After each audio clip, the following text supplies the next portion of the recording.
de que no hicieron lo suficiente, Néstor. Que hicimos un comité, que la plata que sí alcanza, pero que no alcanza.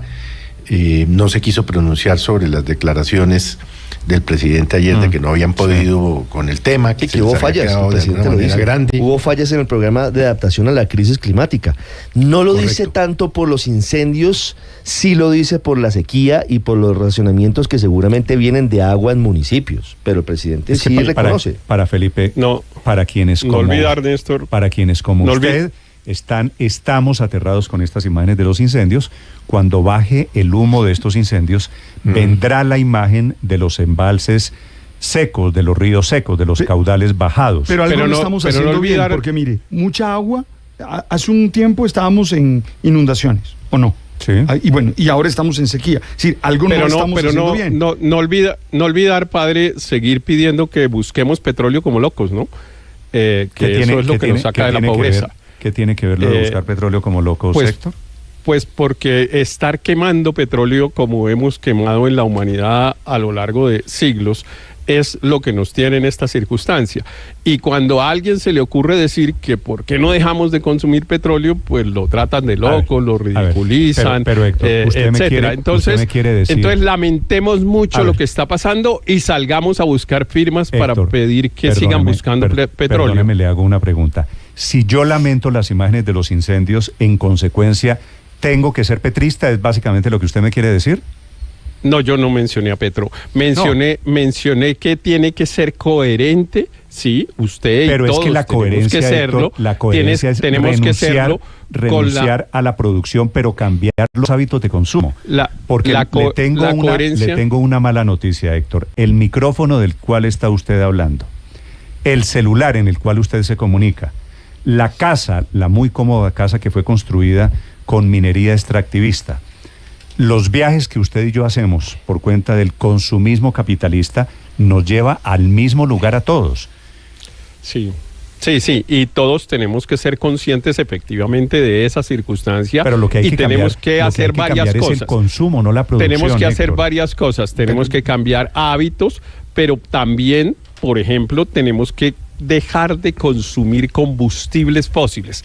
El petróleo no es malo en sí mismo. El petróleo que se utiliza para hacer el micrófono, el petróleo que se utiliza para hacer el micrófono en el que yo estoy hablando, pues en general genera un impacto más bien marginal, prácticamente nulo. El petróleo que hace daño el que se quema como combustible. Ese es el que tenemos que dejar de consumir. Y por eso es que el petróleo y la humanidad ha tratado de decir, pero Héctor, dice y no hace, eso es carreta, que hay Héctor, que tratar de disminuir el consumo de petróleo transición energética. Pero transición energética y no hacen nada. Y cuando alguien hace algo concreto, que es decir, no busquen más, no firmemos más contratos para seguir buscando, porque eso es una locura, entonces lo caricaturizan y lo tratan de loco. No, la transición energética, la locura es hacerla de un día para otro, sin planes, sin cambiar los hábitos de consumo. Claro, eso no es un tema de un día para otro, además, no saquen más petróleo, no saquen más carbón, no saquen más cobre, no saquen más oro. Suicidémonos, eso se hace de una manera coherente y ordenada. Felipe, esta tesis es suicidémonos porque de pronto nos enfermamos, ¿no? No, es al revés. Yo lo que no sabía era que el avión presidencial en sus 34 viajes se movía con aguapanela. No, pues con petróleo, Felipe. Y los ministros están hoy en Tumaco. Entonces dicen una cosa y hacen otra. No, pero adicionalmente lo que el petróleo significa para la economía colombiana es algo que no podemos desconocer a la hora de decidir a qué velocidad reemplazamos esto en nuestra economía. Recordemos que el petróleo significa el 40% de las divisas de Colombia. Estamos hablando de que en el 2023 se recibieron 18 billones de pesos por impuestos solamente con el petróleo. Estaríamos hablando que entre el 12 y el 15 de los ingresos de la nación vienen del petróleo. Entonces, la pregunta no es si como humanidad debemos reemplazar los combustibles fósiles. Por supuesto que la respuesta es sí, sino el dilema es para Colombia, que significa muy poco de las emisiones, porque claramente el primer país es China, nosotros significamos muy poco las emisiones, nos vamos a sacrificar económicamente en este momento sin habernos desarrollado y sin tener una economía que pueda reemplazar esos ingresos en este momento. Como esta discusión la hemos tenido varias veces, yo por eso lo que les dije es que no se olviden de seguir pidiendo que busquemos petróleo. Por eso, pero sigamos en lo mismo, sigamos en el mismo camino. Este camino es el que nos está llevando a esta circunstancia. No entiendo el tonito sarcástico. La teoría... Aquí nadie no ha sé dicho... Cuál sea el tonito sarcástico. Nunca hemos dicho que la transición energética es mala. La teoría creativa... No, pero es que no echa carreta y dice es que no se puede... Felipe, uno no puede estar aterrado, dolido, conmovido con las imágenes de los incendios y de los embalses vacíos, porque creo, como yo creo que la transición energética tiene que ser bien hecha, ordenada, gradual, cambiando el modelo de consumo. Antes de cambiar la producción, hay que cambiar el modelo de consumo, porque si no, Héctor, termina uno en la tontería de estar consumiendo petróleo a día, tarde y noche. Y en las mañanas, en Blue Radio, echarse el discurso de que mi presidente tiene razón porque tenemos que suicidarnos y cambiar los combustibles fósiles. Yo no he mencionado al presidente Petro. No necesita mencionarlo. Es el único en el mundo que está diciendo renunciemos a lo que tenemos. Renunciemos al petróleo que tenemos sin tener plan B. No hay plan B, Héctor, para renunciar al petróleo en Colombia. Para nuestra economía el presidente Petro no forma parte de esta discusión. El mundo que forma parte de esta discusión. El mundo dice, pero no hace, que hay que dejar de consumir combustible. ¿De dónde saca que no hace? Si lo hacen, hay acuerdos. Unas decisiones. Usted, el carro que está pasando frente a su casa, Héctor, es carro eléctrico o carro híbrido, entre otras cosas, porque la industria automotriz, la industria de los vehículos está haciendo transición energética y el mundo se está moviendo hacia la transición energética. Porque Héctor viene insistiendo acá en su intervención varias veces con la expresión de que nadie hace nada y que nadie hace nada y que no sé por qué insiste que nadie hace nada y todo sigue igual, cuando le costaría más o menos 20 segundos escribir en Google algo así como proporción de generación de energías renovables en el mundo y se daría cuenta de que sí se está haciendo algo. Yo no sé de dónde sale la expresión que no se hace nada, pero solamente para hablar de los últimos de los últimos años. Andrés, ponga otra pregunta para para que usted haga usted primero la pregunta. Haga usted, deje terminar. Pregunte cómo ha evolucionado esto. Deje terminar, Andrés, un segundo. Y si la ha hecho únicamente en los últimos 20 años, Néstor, la proporción de energía renovable como total del consumo de energía de la humanidad ha pasado del 18% a más del 40%. Y eso solo en los últimos 20 años. Ni qué decir en una perspectiva mucho más amplia. Los avances en energía solar, en energía renovable de todo tipo, eléctricos, vehículos eléctricos, energía eólica, etcétera, van avanzando y van avanzando. De modo que es muy fácil salir a un micrófono por la mañana a decir que nadie está haciendo nada cuando uno no se ha tomado el trabajo de examinar primero los números. Entonces, sé que la situación es muy seria, sé que la humanidad sigue consumiendo combustibles fósiles y que eso es un problema, pero que se está haciendo algo y que esa expresión de que nadie hace nada es completamente falsa y no tiene ningún asidero en los números que le costaría 20 segundos examinar en una consulta en internet. Héctor, renunciemos entonces al petróleo para poder lamentar los incendios. Se sintieron aludidos más de lo que yo esperaba, no esperaba que se sintieran tan aludidos, pero me alegra porque genera una conciencia ambiental importante. No, usted no está generando ninguna conciencia ambiental. Y nos damos cuenta la conciencia ambiental viene en el mundo desde hace mucho tiempo y los verdaderos ambientalistas lo están haciendo bien y en orden, no a las patadas. El dilema es contra la economía. Nos damos cuenta del tipo de argumentos que a veces hacemos solo por resistir a un gobierno que no nos gusta. Efectivamente, pero mire, me deja contestarle. ¿No? Deja contestarle a Andrés. Mire, Andrés puede poner en Google otra preguntita, que es pues la dinámica del consumo de combustibles fósiles en el mundo, a ver si ha disminuido, porque ese es el indicador importante. Nosotros podemos estar generando energías de otras maneras, pero resulta que si consumimos cada vez más combustibles fósiles en esa torta global, pues no estamos haciendo nada, no nos sirve de nada. Pero déjeme decirle otra cosa, Néstor. Es que sabe qué significa renunciar. Déjeme decirle otra cosa porque ya me han cascado duro. No, pues por eso es que quiero cascarle otro poquito, porque el tamaño de la irresponsabilidad es gigante. ¿Sabe qué se hace con combustibles fósiles? Todo lo que usted tiene, electrodomésticos, muebles, envases, detergentes, ropa, material deportivo, juegos y videos, de todo, es decir, combustibles fósiles son todo. Y entonces planteese, por eso digo, en serio, Héctor, ¿usted está dispuesto a renunciar a los productos farmacéuticos que también están hechos de combustibles fósiles? Las gafas que usted usa, el plástico de las gafas que usted usa, los productos de ortopedia, Néstor, los vendajes. Pero Néstor, para que avancemos en la conversación, renunciar a los combustibles fósiles es un tema un poquito más serio. Es un poquito más serio de decir defendamos a mi presidente Petro. Pero para que avancemos en la conversación. Para que avancemos en la conversación, déjeme decir esto para que nos pongamos de acuerdo. Yo no estoy hablando de dejar de usar petróleo ni derivados de petróleo en usos como los que usted está mencionando. Estoy hablando de dejar de usar el petróleo y sus derivados como combustible, que es lo que produce el mayor efecto contaminante. Eso es. Dígale eso, primero. Héctor, y segundo, a los que más queman combustibles fósiles. De casualidad, ¿usted ha visto la lista de los países que más queman combustibles fósiles? Claro, pero yo por ahora me lo digo yo. Le doy la lista. Y le digo a mis vecinos. Es que nosotros estamos en la cola de esa lista. Y le digo a mis vecinos. Tanto, China, Rusia, Brasil, Indonesia, Alemania. Por esa razón India, nadie Reino hace Unido, nada. Japón, Canadá, Ucrania, Francia, Australia, Argentina, México, Sudáfrica. Y Héctor, no aparece Colombia. Por esa razón nadie hace nada.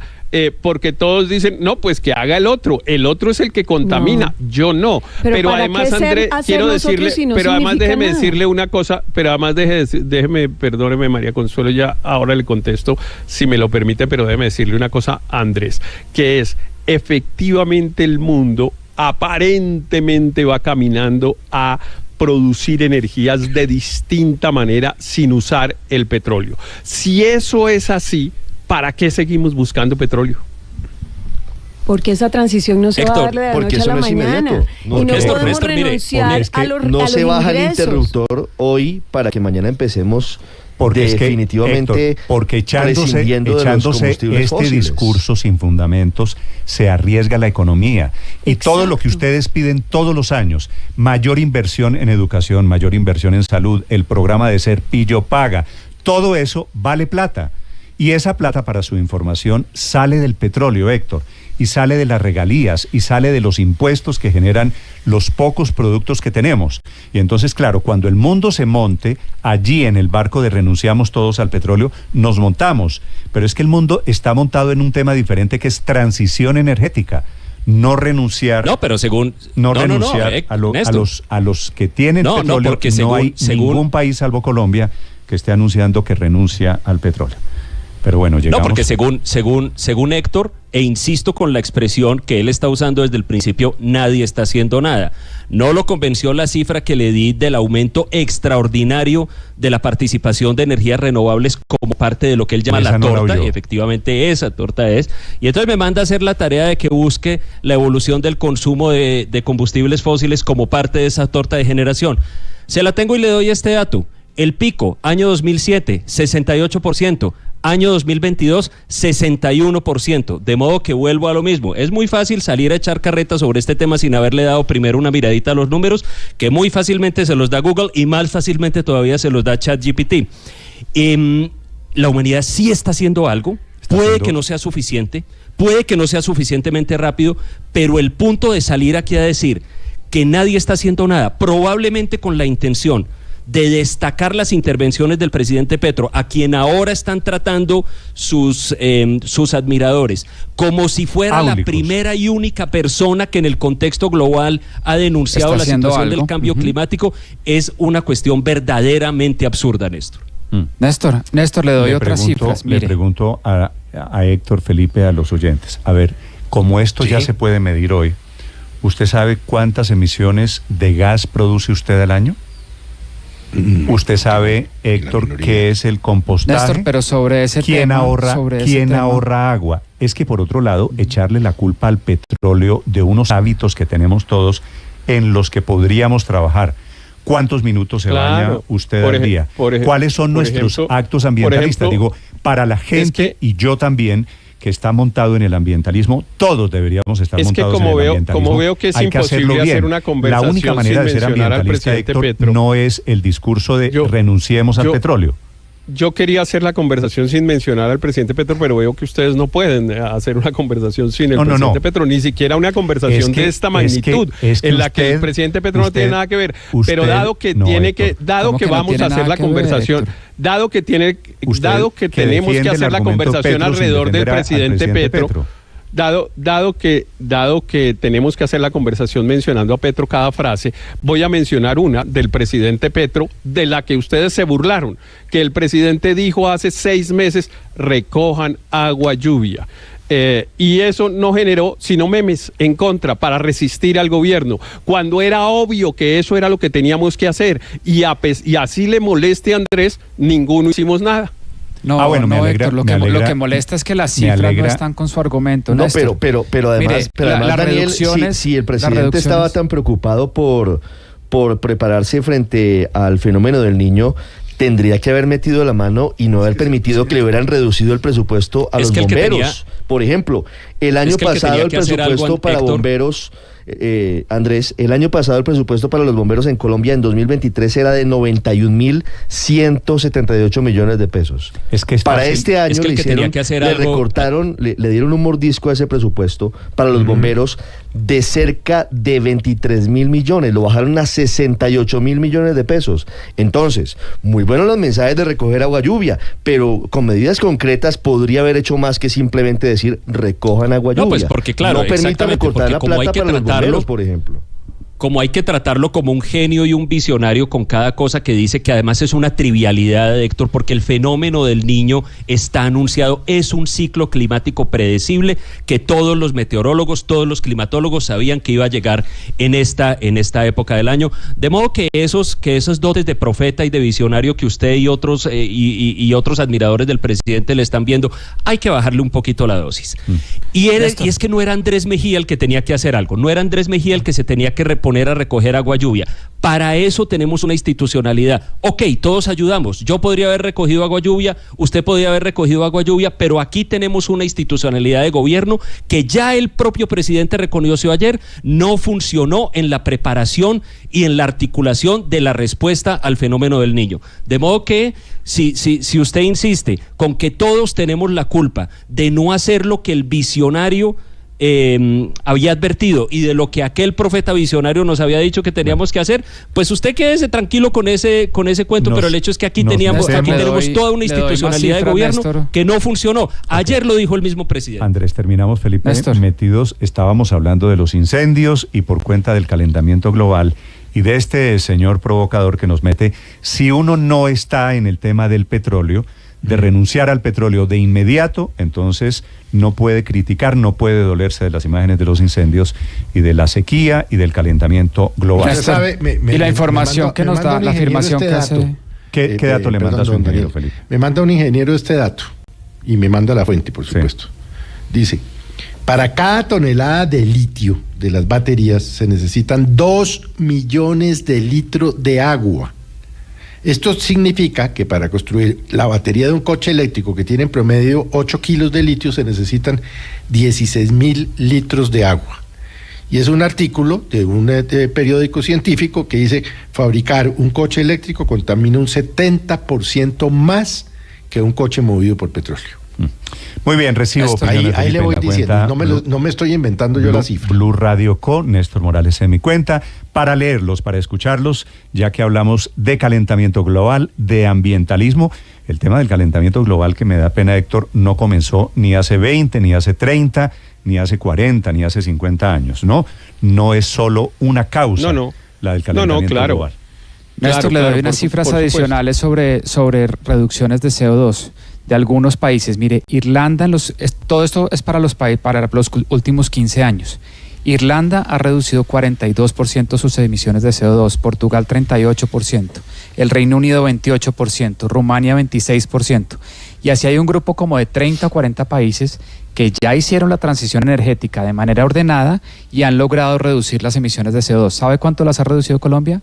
¿Cuánto? Absolutamente nada. De hecho, están aumentando entre 1 y 2% en los últimos 15 años. Entonces queremos menos discursos grandilocuentes que buscan, digamos, aterrar a despistados y más acciones concretas, reducciones de CO2, reducciones de combustibles fósiles y hacer una transición energética ordenada, con tiempo, sin desfinanciar los programas sociales, los programas de educación y los programas de salud. ¿Me deja hacer una pregunta? ¿Qué es lo que estamos reclamando acá? Es lo que estamos reclamando. Entonces no es cierto que no estamos haciendo nada. Hago una pregunta a los colombianos. ¿Cómo va el parque eólico de La Guajira? Porque es que nosotros necesitamos respuestas. Es decir, no basta con hacer discursos en favor de luchar contra el cambio climático, en el cual yo estoy totalmente de acuerdo. No, padre, pero parque, le hablo del parque eólico que se dejó allá, ¿se acuerdan? No, ese parque lo desmontó el año pasado por dificultades financieras. Bueno, es que esos son los proyectos que necesitamos. Las licencias ambientales no se dieron. Usted sabe, padre, usted hace preguntas cuando sabe la respuesta.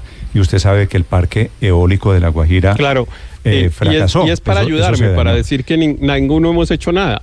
Nadie ha hecho nada, a pesar de que a Andrés le moleste. Y a Andrés, con todo cariño, le digo, no dañe sus argumentos, que siempre son inteligentes, agrediéndome. Usted sabe que yo no soy petrista, que jamás he votado por el presidente Petro, que no me parece ni mucho menos un visionario, ni un profeta, ni nada de esas cosas, que me está extrañamente endilgando, porque Andrés no suele utilizar esos argumentos en su debate, porque es un hombre inteligente. Pero es que sonó, que sabe dar argumentos sonó suficientes. A una defensa de la principal bandera del presidente Petro. Entonces, no, sonó a un reclamo a quienes se resisten a unos argumentos que no yo hay creo nadie que se resista al argumento en los que yo creo que tienen razón, solo porque el presidente Petro porque el presidente Petro es el que los enarbola. A eso sonó y a eso fue un reclamo para decirles, sí, mire, hay unas cosas en las cuales tenemos que pensar más allá de la antipatía que le tengamos al presidente. Claro, pero tenemos que pensarlo también en función de nuestra economía, de lo que significan esos ingresos hoy para el desarrollo de Colombia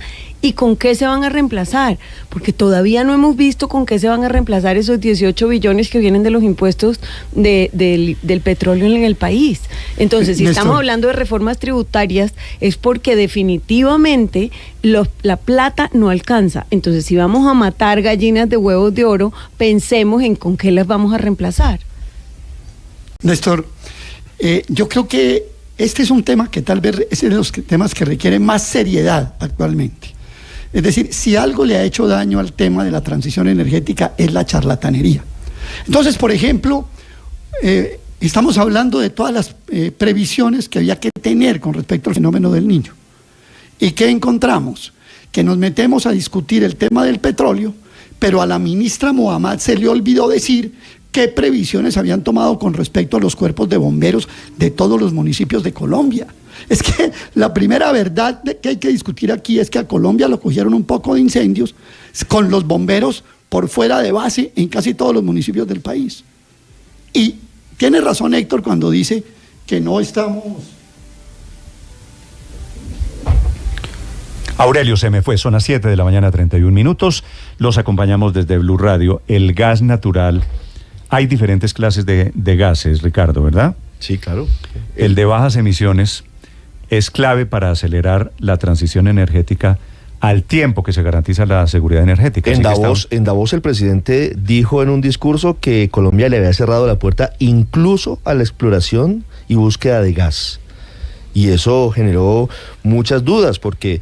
Obviamente es un combustible de transición, está en un rango que no es el mismo del petróleo, que no es el mismo del crudo, y fíjese usted cómo están las cosas. Datos, por ejemplo, de Naturgas que dicen que ha aumentado en un 63% la conversión de vehículos de carros de gasolina a gas natural durante el año 2023. Imagínese usted lo que significa eso. Son las 7 de la mañana, 32 minutos, sobre la tesis de recoger agua. Héctor, tengo un mensaje de una persona que sabe de este tema. No es serio eso de recoger agua, le dice un oyente, creo que es amigo suyo. Es además sanitariamente absurdo. Además es promocionar que quienes pueden captar más desabastezcan a otros. Es simple y física carreta. Así que los escucho sobre, estamos hablando de recoger agua, estamos hablando de cambio climático, de modelos de producción, de modelos de consumo, estamos hablando de gas, de petróleo, de todo lo que consumimos que pasa por allí, por los fósiles. 7:33. Andrés, me iba a decir. Y yo a Héctor, una frasecita. Y yo a Héctor le pido excusas, Néstor, si se sintió maltratado por mis expresiones. Naturalmente, a él que ha sido mi amigo y hasta fue mi profesor, le pido esas excusas, pero vuelvo con mi punto, porque mi punto es básicamente numérico, porque Héctor empezó esta discusión diciendo nadie hace nada. Y aquí estoy viendo que en el año 1965 la humanidad generaba 940 teravatios hora por energías renovables y en el año 2022 está generando más de 8.000 teravatios hora en energías renovables. De modo que no puedo aceptar la expresión nadie hace nada o nadie está haciendo nada. Uno no necesita llegar a ese tipo de exageraciones para enfatizar en la gravedad de un problema. Y no necesita llegar a ese tipo, y no necesita, usted dijo la expresión nadie hace nada. Yo le estoy mostrando que sí se está haciendo algo. Si después de los números usted sigue resistiéndose y sigue empeñado en la expresión nadie hace nada, aun cuando los números muestran que sí estamos haciendo algo, llego a mi límite. Ahí no hay nada más que yo pueda ofrecer en esta discusión diferente a los hechos y a las cifras. El discurso de nadie hace nada es básicamente para justificar la medida extrema.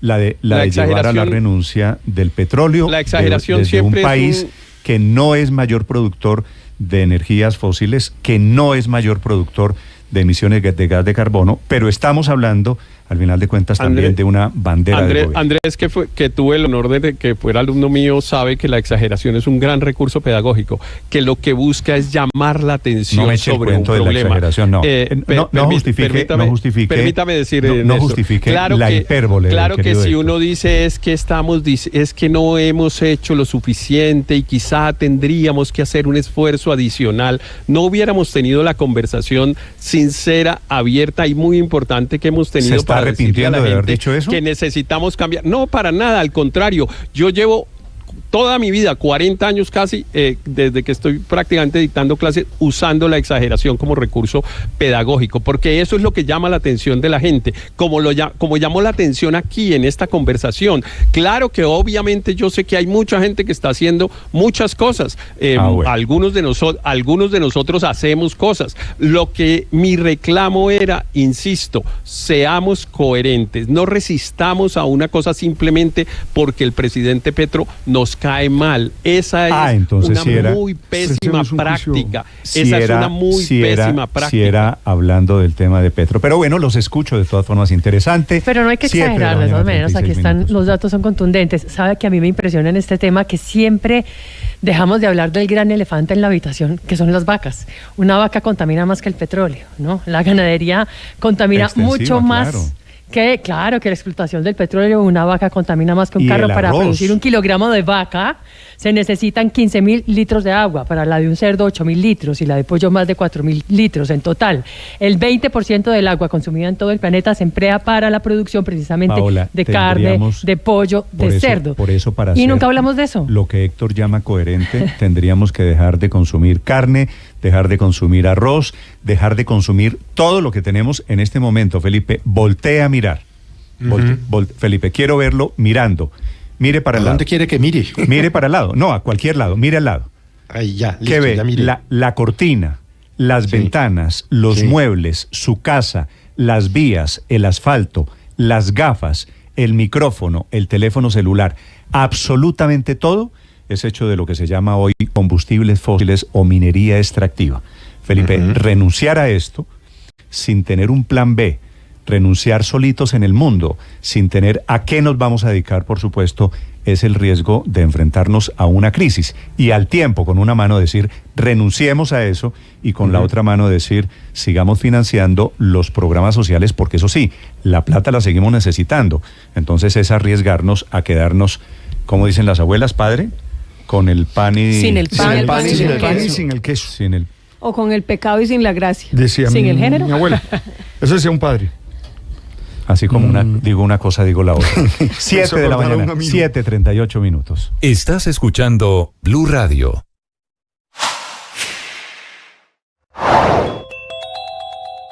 Esta madrugada fue controlado el incendio en la parte sur de los cerros orientales de Bogotá. Todavía quedan 2 focos, pero van por buen camino, en la parte norte del cerro y en la parte alta del cerro, que es en lo que están trabajando esta madrugada incansablemente esos héroes de bomberos, de la defensa civil, civiles, militares, policía, hombres de la Fuerza Aérea que trabajan incansablemente con descargas de agua, la están trayendo del embalse San Rafael, pero especialmente con métodos manuales. El último mensaje lo pone el alcalde Galán a la medianoche entregando el reporte. Los fuertes vientos hicieron que las llamas crecieran el incendio de 2,5 hectáreas a 12 hectáreas en las últimas 24 horas, con un inmenso daño a esa zona natural, a esa vegetación, pero también inmenso daño a la calidad del aire. El fuego comenzó por una fogueta, según determinaron ya los investigadores que están allí en el puesto de mando unificado. Ojalá hoy tengas un momento de soledad, de interioridad, para encontrarte contigo, para revisar cómo va tu vida, para entender qué es lo que estás haciendo y qué es lo que quieres hacer. Ojalá sea un momento de oración, un momento espiritual, para dar gracias, para confiar en ti y para creer en el poder espiritual, en el poder de Dios, dependiendo cuál sea tu experiencia. Siempre eres libre para tener una experiencia, Cerros Orientales ha sido controlado. Felipe García. Sí, señor Néstor, mucha atención a esta hora luego de la primera reunión del puesto de mando unificado instalado acá en los Cerros Orientales y de hacer el barrido en la zona. Dice el alcalde, el 70% del incendio ya está controlado. ¿Qué significa esto, Néstor? Que el incendio ya está prácticamente apagado en su totalidad. Esto en la parte sur de la montaña. Se logró finalmente contener el fuego allí y es en la parte norte alta donde siguen las llamas. Pero, Néstor, no están igual de intensas a lo que se veía ayer. Incluso la columna de humo es mucho menor a lo que evidenciamos en las últimas horas. Recordemos más de 14 hectáreas que se han visto afectadas y que han tenido que ser apagadas no solo con el agua de los helicópteros, sino también de manera manual. La estrategia liderada por los bomberos de Bogotá y el equipo de la Brigada 13 del Ejército han tenido un efecto importante en las últimas horas sobre el incendio en los Cerros Orientales. Dice el alcalde Galán que las labores manuales adelantadas durante toda la noche han permitido confinar finalmente el fuego. En los próximos minutos se va a reactivar el apoyo aéreo y si el clima lo permite, dice el alcalde, y esta es una muy buena noticia, las autoridades esperan que el fuego quede controlado totalmente hoy. Dice también el alcalde Carlos Fernando Galán a todos los que han trabajado sin descanso, a quienes nos han manifestado su apoyo y a toda la ciudad, muchas gracias. Siguen trabajando entonces aquí los bomberos, el ejército, la defensa civil y por supuesto instalado el puesto de mando unificado. Están haciendo en este momento, Néstor, sobrevuelos por la zona con drones para identificar los puntos de calor y llegar hasta ellos, Néstor. Sí, Felipe, a propósito, nos atiende la secretaria de Asuntos Ambientales en Bogotá, la doctora Adriana Soto. Doctora Soto, bienvenida, muy buenos días. Muchas gracias, Néstor, y muchas gracias a todo el equipo de Mañanas Blue. Sí, doctora Soto, dice el mensaje hace algunos segundos del alcalde que el incendio está controlado. ¿Para estos efectos, controlado y apagado es lo mismo?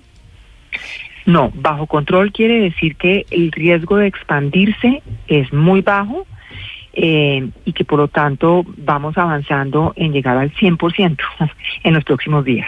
O sea, el incendio no se ha apagado, controlado es que no se va a expandir. Controlado es que las probabilidades de expansión, de expandirse, son muy altas. Sí, y ahora ¿cómo es el siguiente?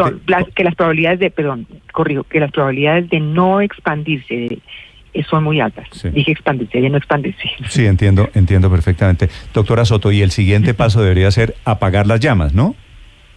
Es correcto, es controlarlo al 100%, y una vez que esté controlado, la Secretaría de Ambiente podrá entrar a evaluar los daños que hubo tanto en fauna como en flora en esa zona, en esas 2 hectáreas. Sí, ¿y a cuánto estamos de apagar el incendio? Pues el reporte de ayer era que una vez que llegáramos al 70% podrían pasar unos 4 días para el control total, pero habría que estar monitoreando con bomberos esta situación. Sí. ¿Qué cálculos tienen ustedes en términos de hectáreas y obviamente pues de fauna, flora, secretaria? Pues no tenemos cálculos, digamos, exactos, ni siquiera aproximados, porque esta es una zona bastante particular, como lo han explicado las autoridades en estos días. Son zonas con unas peñas y unas inclinaciones muy profundas, de ahí la dificultad de acceder a esos puntos de incendio, pero ahí encontramos una diversidad, digamos, en los cerros encontramos una diversidad bastante importante de aves, de mamíferos, de flora también.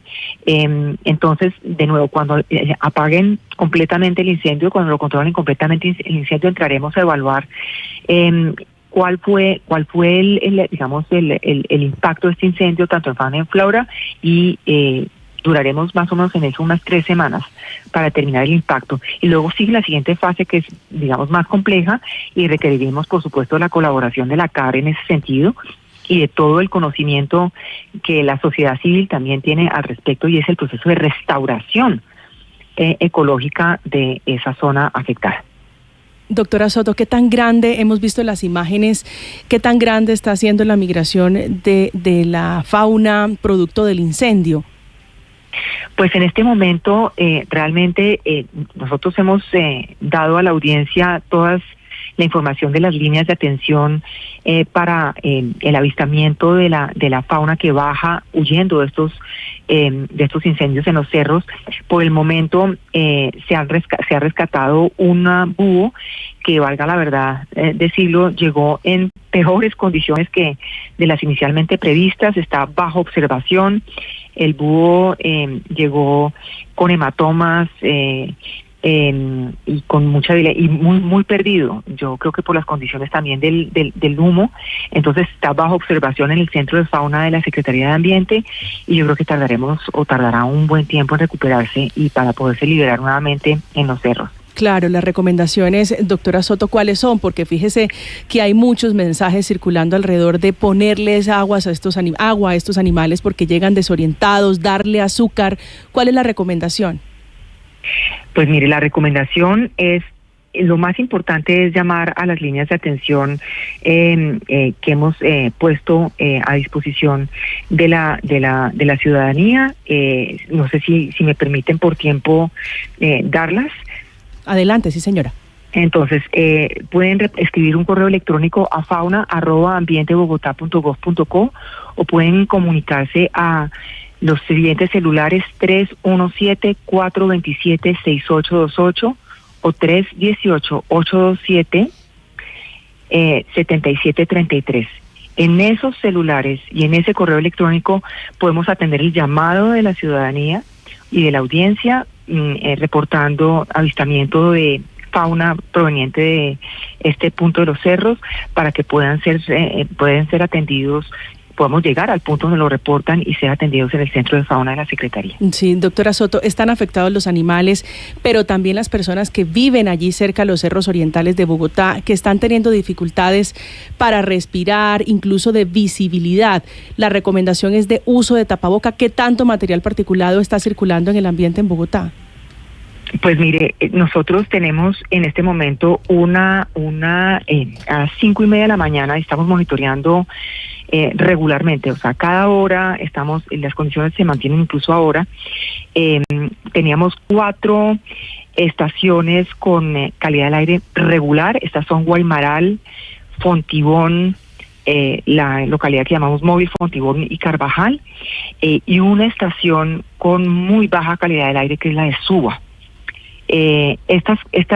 La calidad del aire de Bogotá ayer por la noche presentaba mejoras, pero hoy por la mañana, no solamente por cuenta de los incendios, de los 7 incendios que se presentaron ayer en toda la ciudad, incluyendo el de Cerros, que aún, como ustedes lo mencionaron, no ha sido controlado al 100%, nos deterioraron la calidad del aire de la ciudad, pero también, ojo con esto, los incendios que están sucediendo en la región de Cundinamarca y en la Orinoquía también, y estos incendios se generan por quemas agrícolas muchas veces, también por fogatas que hacen las personas, y por supuesto por las condiciones de sequía extrema que está viviendo todo el país, incluyendo la ciudad de Bogotá, por cuenta del fenómeno del Niño. Sí. Los suelos están muy secos y las temperaturas están muy altas.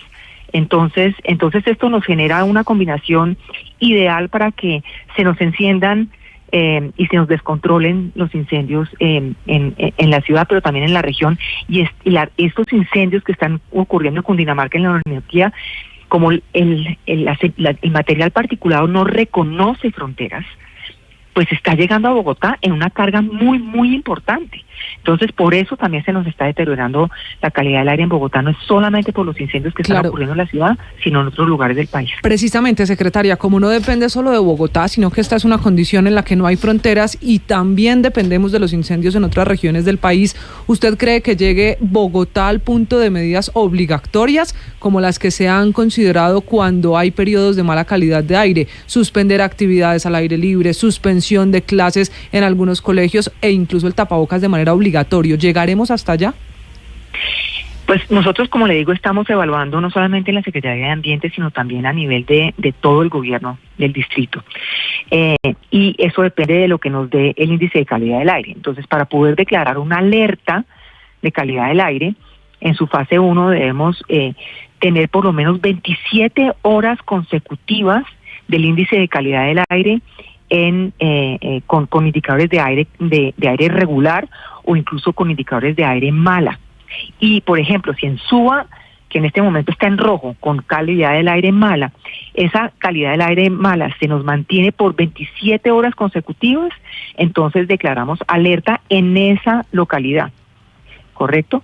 Sin embargo, si en general en la ciudad todas las estaciones, el 50% de las estaciones se mantienen con una calidad, o dándonos información de una calidad del aire regular por 27 horas consecutivas, pasamos a declarar la alerta. ¿Eso todavía no pasa? ¿No llegamos a las 27 horas de mala calidad de aire?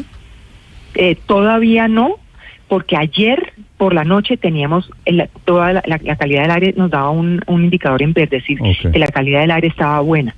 Entonces tenemos en particular quienes se mueven por el cerro, que eso es la circunvalar, las muchas viviendas, los apartamentos que están en esa loma, en la subida de la loma, esa calidad de aire allí, ¿cómo es? En este momento esas estaciones nos están dando con calidad del aire buena porque todo depende de los vientos. Entonces, lo que está pasando es que del oriente, incluido el oriente, estoy refiriéndome a la Orinoquía, pero también Cundinamarca, y el punto donde está en este momento activo todavía en un 30% el incendio en cerros, los vientos pueden que nos distribuyan ese material particulado a otras zonas de la ciudad, como por ejemplo Suba.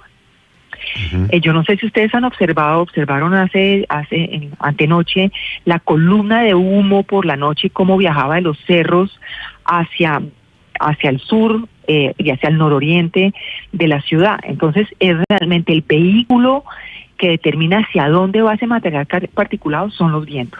Y es por eso que en las localidades que les acabo de mencionar, que están lejanas a los cerros, por ejemplo Fontibón o Suba, estamos teniendo problemas con la calidad del aire, porque el material particulado con los vientos está llegando a esas localidades.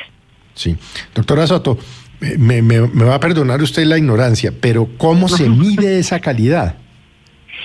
Bueno, nosotros tenemos estaciones hemos dividido la ciudad en 4 zonas y tenemos estaciones de monitoreo de calidad del aire que funcionan 24 horas, 7 días a la semana y que nos están reportando en tiempo real cómo está la calidad del aire en todos estos puntos de la ciudad.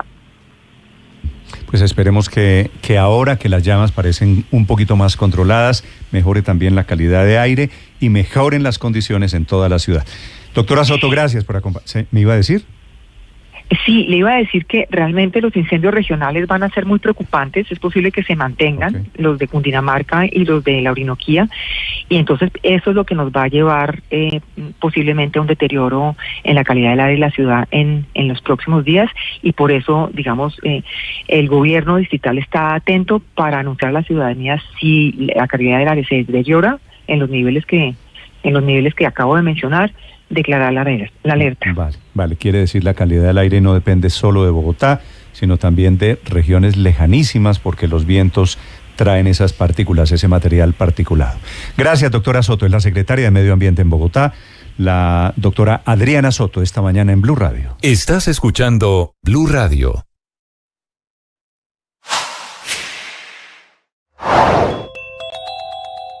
Nuevos récords de calor en Colombia, en Jerusalén. Aquí a apenas 100 kilómetros de Bogotá, la temperatura llegó a 40 grados de temperatura. En Sahagún, en Córdoba, el termómetro llegó a 37.6. En Santa Marta, 37 grados Celsius. Por ahora el Ministerio de Minas y Energía dice que las tarifas de energía en el país no van a subir, así haya sequías y ríos con muy bajos caudales por el impacto de este fenómeno del Niño.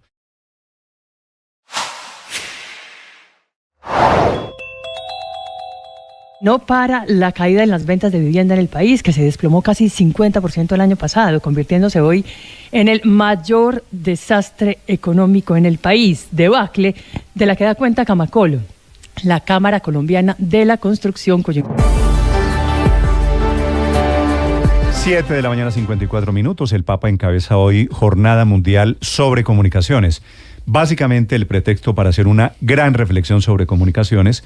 El Papa dice, con énfasis en la inteligencia artificial. Silvia Carrasco.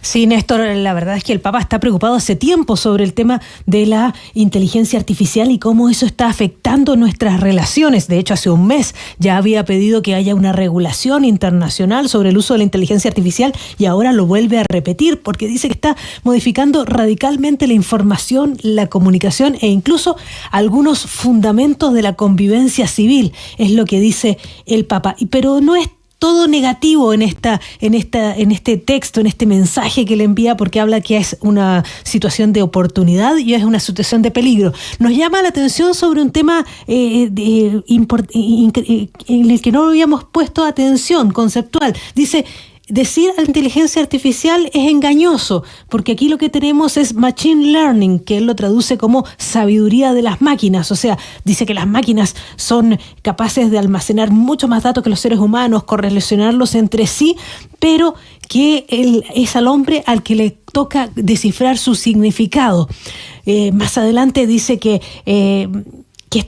uno de los peligros es que nos puede provocar contaminación cognitiva, que altera la realidad a través de narrativas falsas o parcialmente falsas. Él recuerda lo que han sido las fake news, también habla de los deep fakes y dice que esta creación y difusión de imágenes que parecen perfectamente verosímiles pero que son falsas, y ahí dice, también yo he sido objeto de ello. Recordemos la chaqueta blanca esa de rapero con lo que aparecía que sorprendió a todo el mundo. O dice mensajes de audio que utilizan la voz de una persona para decir cosas que nunca ha dicho. Esta semana hemos sabido, por ejemplo, que se utilizó un deep voice, una voz falsa del presidente Biden diciéndole a los demócratas que no fueran a votar. Son cosas que están pasando. Pero hay un momento en que también dice que esta revolución digital puede hacernos más libres y se acuerda de los periodistas. Dice que es inaceptable el uso de la inteligencia artificial que conduzca al pensamiento anónimo, que haga un ensamblaje de datos no certificados y que haya una negligencia colectiva en tener responsabilidad editorial sobre lo que se dice. Dice que ahí se acuerda de los periodistas porque dice que los reportajes de las guerras pueden generar una guerra paralela mediante las campañas de desinformación. Y se acuerda de las guerras recientes y se acuerda de cuántos reporteros han resultado heridos o muertos en terreno. Dice que lo hemos visto directamente. Pero dice que la inteligencia artificial podría ayudar a la comunicación siempre que no anule el papel del periodismo sobre el terreno, que lo respalde en cambio. Dice que los periodistas en esto son muy importantes. Es esta carta del Papa Francisco con motivo de la Jornada Mundial de Comunicaciones, donde está diciendo que la inteligencia artificial está alterando nuestra vida. Pero simultáneo, en paralelo con esta publicación de esta carta, también tuvo la audiencia general en la cual se acordó sobre todo lo que está pasando con la guerra. Y ahí tuvo palabras para lo que está pasando en Medio Oriente. Escuchémoslo. La guerra stessa è una negazione dell'umanità, una negazione dell'umanità. Non stanchiamoci di pregare per la pace perché cessino i conflitti, perché si arrestino le armi. La guerra es una negación de la humanidad, que no nos cansemos de orar por la paz, por el fin de los conflictos, por el cese de las armas, por el alivio de las poblaciones exhaustas. Y ahí es cuando dice que tiene en su memoria lo que pasa con los palestinos e israelíes. Y luego, claro, al final de este mensaje recuerda que la guerra es siempre una derrota. Así lo dice. Non dimentichiamo, la guerra sempre è una sconfitta, sempre. Solo vincono, fra virgolette, i fabbricatori delle armi. Lo que dice es que los únicos ganadores, podrás decirlo entre comillas, son los fabricantes de armas. Por lo tanto, el Papa, preocupado de la guerra en las comunicaciones con el mundo de la inteligencia artificial y los mensajes falsos que circulan y las creaciones falsas de realidad, y también preocupado del campo de batalla donde la gente está muriendo, Néstor. Silvia, gracias. Me da la impresión que el Papa ha estudiado bien el tema de la inteligencia artificial, ¿no? Sí, es un tema bien trabajado. Ha padecido. Y ¿sabe qué es lo más importante, Néstor? Que llama a la sociedad a revisar el tema ético de la inteligencia emocional, de la inteligencia artificial, porque es bien importante que pongamos límites. O sea, nadie va a decir que es mala, nadie va a decir que no está bien, pero hay que saber hasta dónde podemos usarla y hasta dónde contribuye a que seamos más humanos.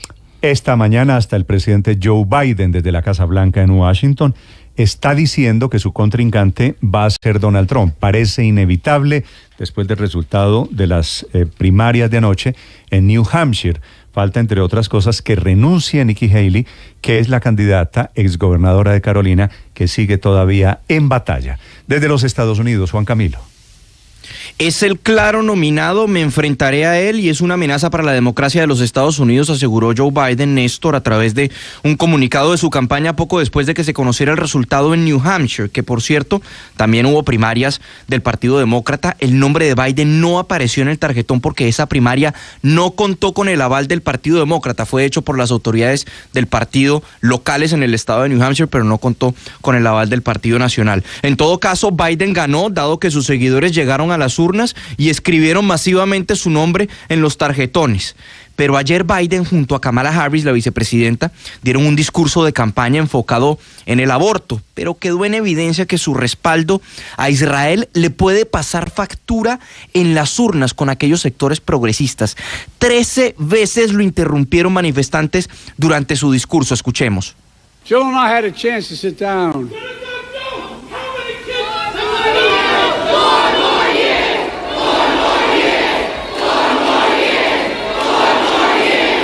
To help so many women.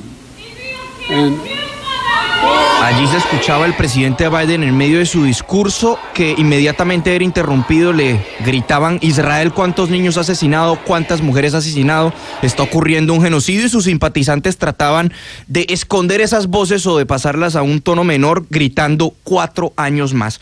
En todo caso, por los lados del Partido Republicano, Donald Trump navega tranquilo hacia la nominación. Ya ha quedado claro que estas primarias son un mero trámite, serán un mero trámite. Ganó en New Hampshire con más del 53% frente a Nikki Haley, que invirtió, por ejemplo, el doble de dinero en publicidad que él invirtió en ese estado. La ventaja fue de más de un 10%. No obstante, en su discurso de victoria, Trump se mostró molesto, incómodo con el hecho de que Nikki Haley no se retira de la contienda, no renuncia.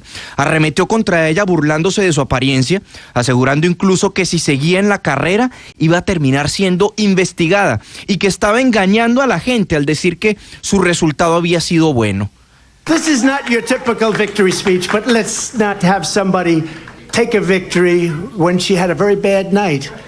Este no es un discurso típico de victoria, pero no podemos permitir que alguien se apropie de una victoria cuando la realidad es que tuvo una noche muy mala, decía Trump ante sus seguidores y rodeado de quienes se han sumado a su campaña, entre esos Vivek Ramaswamy, que recordemos que era también candidato por la nominación republicana. Por su parte, Nikki Haley, pese a la derrota, aseguró que seguirá adelante con su campaña, que cumplirá con las demás citas de las primarias y que no va a complacer a la clase política que está alineada con Trump. This race is far from over. There are dozens of states left to go.